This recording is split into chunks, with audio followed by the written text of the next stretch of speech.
In Britain, when we think of a dogfight double, we think of a Spitfire against a Messerschmitt. As an American, we might think of the Pacific rivals, the Zero and the Wildcat. I thought I would get up to date when I purchased this Revell Vietnam Air Aces set.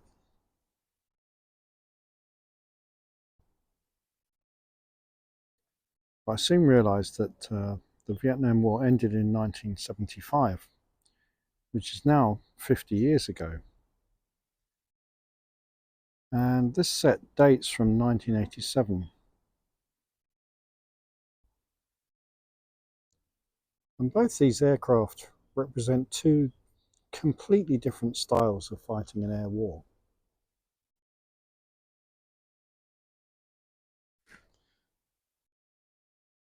Both aircraft do have some similarities. They were both designed in the 1950s and entered service in the 1960s. They were both designed to intercept bombers. Point defense for the MiG-21 and the Phantom was fleet defense. It's also interesting that pilots of both these aircraft, Russians and Americans, wanted guns to back up their missile systems. But the differences are obvious. The MiG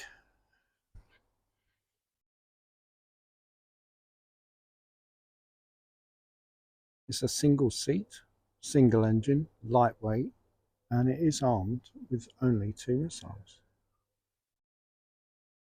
And even those were copies of the American Sidewinder.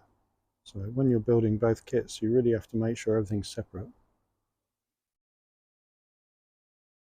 The F4 needed a crew of 2 to operate its complex systems, twin engines,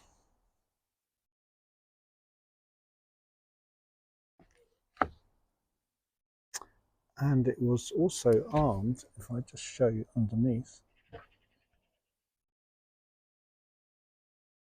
with 8 missiles.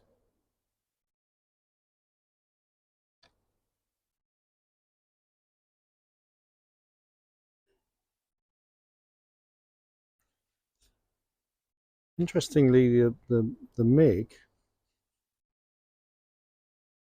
actually had armour for the pilot. It had an armoured cockpit sides and an armoured seat, and it had an armoured cockpit front window. The Phantom, of course, didn't have armour, but it was much stronger airframe because it was designed for carrier use. Both sides also restricted themselves in their tactics. The Vietnamese used a Soviet-style ground control, obviously copied from the Russians, and this restricted their pilots.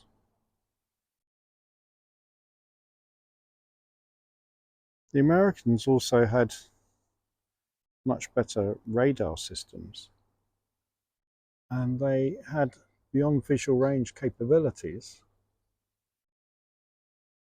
but when they met enemy fighters, they had to have a visual ID before they could engage their enemy.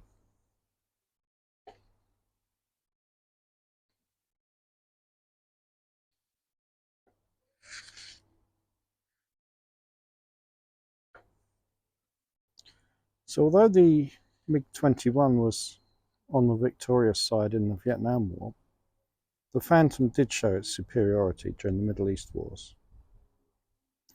And really the Phantom had its final say during the last victory during the 1991 Gulf War, when Wild Weasel Phantoms destroyed the Iraqi command and control centres and anti-aircraft missiles, which had given the Phantom such big problems during the Vietnam War.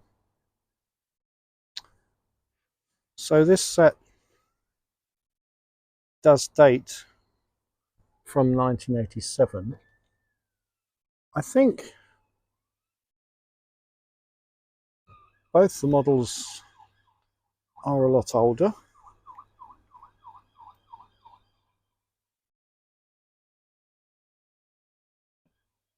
But they're quite nice to build. Both have raised lines, and the canopy opens on the MiG.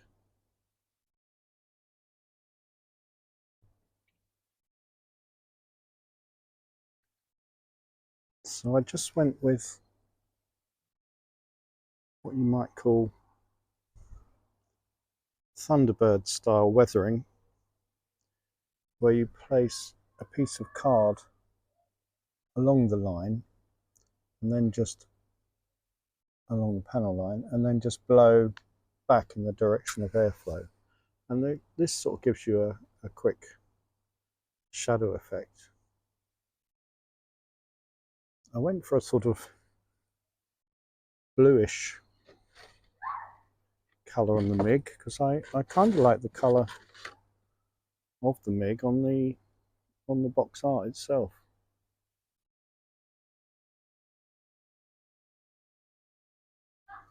And again, because the Phantom has also raised panel lines.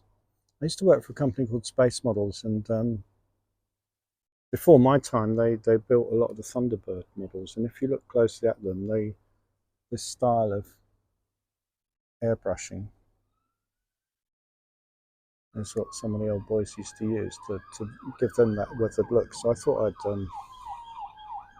give that a go. I'd never built a Phantom before. I don't really know why. It's a fantastic aircraft, very popular.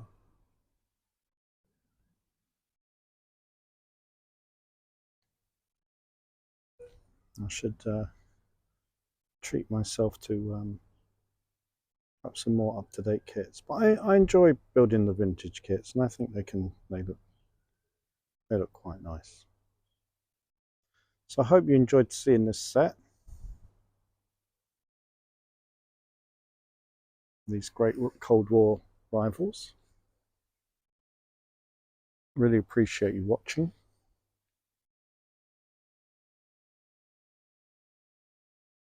And if you like and subscribe, I really do appreciate it. Any comments or very welcome, of course. If you've built any of these models, or you can recommend a more up-to-date Phantom. I think Edward does some nice models of the MiG-21.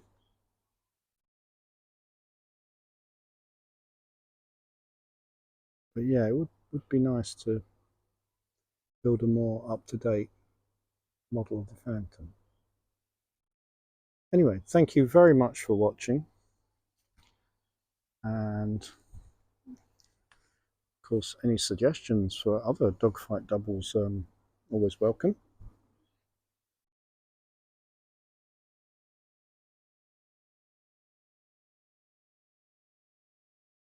So thank you for watching, really appreciate it. Take care.